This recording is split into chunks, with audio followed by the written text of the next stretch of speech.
আর মাত্র 5 দিন বাকি হোলির, সেজন্য বাজার ভরেছে রকমারি রঙে। বাজারে রাসায়নিক মেশানো রং যেমন আছে, তেমনি এর পাশাপাশি আছে ভেষজ আবির, আর চাহিদা অনেক বেশি ভেষজ আবিরের। এছাড়াও আছে ক্যালসিয়াম আবির এবং ফ্যানচোক আবির। উত্তরবঙ্গের মধ্যে অনেক বেশি পরিমাণে আবির প্রস্তুত হয়ে থাকে মালদা জেলায়, এবারও তার ব্যতিক্রম হয়নি, যার ফলে আবির প্রস্তুতকারকরা আবির তৈরিতে হাত লাগিয়েছেন অনেক আগে থেকেই। এখনও সে কাজ তারা চালিয়ে যাচ্ছেন মালদাতে। পুরাতন মালদার শাহপুর গ্রাম পঞ্চায়েত সংলগ্ন কালীতলা এলাকায় শুরু হয়েছে আবির ও রং তৈরির কর্মযজ্ঞ। তবে যত ধরনের আবির বাজারে থাক না কেন, হার্বাল আবিরের চাহিদা যথেষ্ট বেড়ে গেছে মানুষের মধ্যে।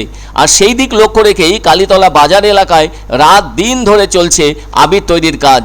রং এবং আবির বিক্রেতাদের বক্তব্য, ইতিমধ্যেই জেলার বিভিন্ন এলাকা থেকে আবির ও রঙের জন্য বায়না আসতে শুরু হয়েছে। যদিও হার্বাল আবিরের ওপরই সবচেয়ে বেশি চাহিদা রয়েছে রঙের পাইকারদের, সেক্ষেত্রে এবার হোলি উৎসবের প্রাককালে ভেষজ আবিরের ওপরই বেশি জোর দেওয়া হয়েছে। কিন্তু এত চাহিদা থাকায় তা তৈরি করে উঠতে না পারায় বাইরের জায়গা থেকে এনে সেই যোগান ঠিক রাখতে হচ্ছে তাদের বলে জানালেন তারা। তবে মালদার ভেতর যে নিম্নমানের আবির বিক্রি হচ্ছে না তা কিন্তু নয়, আর সেই নিম্নমানের আবির বিক্রেতাদের ধরার কাজ কিন্তু প্রশাসনের। কোথা থেকে তৈরি হয়ে আসছে ওই ধরনের নিম্নমানের আবির, সেই কারখানা খুঁজে বের করার দায়িত্বও কিন্তু জেলা প্রশাসনের বলে মনে করছেন হোলি প্রিয় মানুষজন।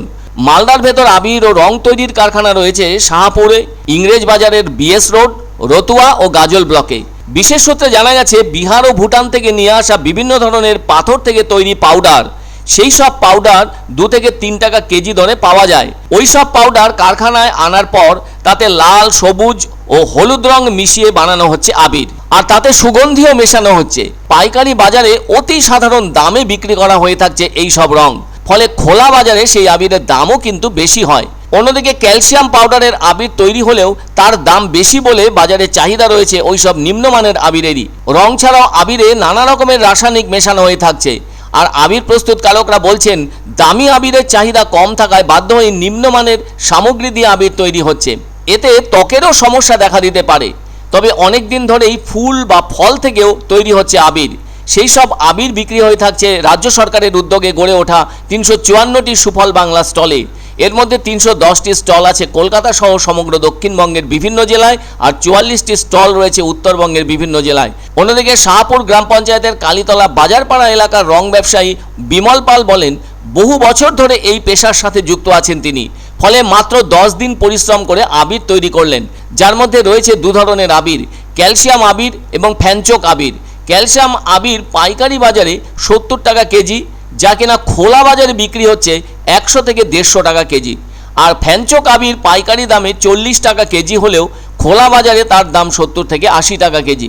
এবারে প্রায় 12 টন আবির তৈরি করা হয়েছে। বিমল পাল বলেন, তাদের কারখানায় কোনোভাবেই রাসায়নিক উপকরণ রাখা হয় না, সমস্ত আবির তৈরি হয় জৈব প্রক্রিয়ায়। এদিকে দিনকে দিন হার্বাল আবিরের চাহিদা কিন্তু বেড়েই চলেছে, তবুও তারা তাদের কারখানায় আবির তৈরি করে চলেছেন। সেজন্য অনেক জায়গা থেকে আবির ও রঙের বায়নাও আসছে, সে কারণে তাদের রঙের কারখানায় জোরদারভাবে তৈরি হচ্ছে হার্বাল আবির। এখন আমাদের তৈরি হচ্ছে, সব মার্কেটে মাল যাচ্ছে। এখন যেটা তৈরি হচ্ছে ফেনচকের আবির তৈরি হচ্ছে, এখন ডিমান্ড বেশি হার্বালের।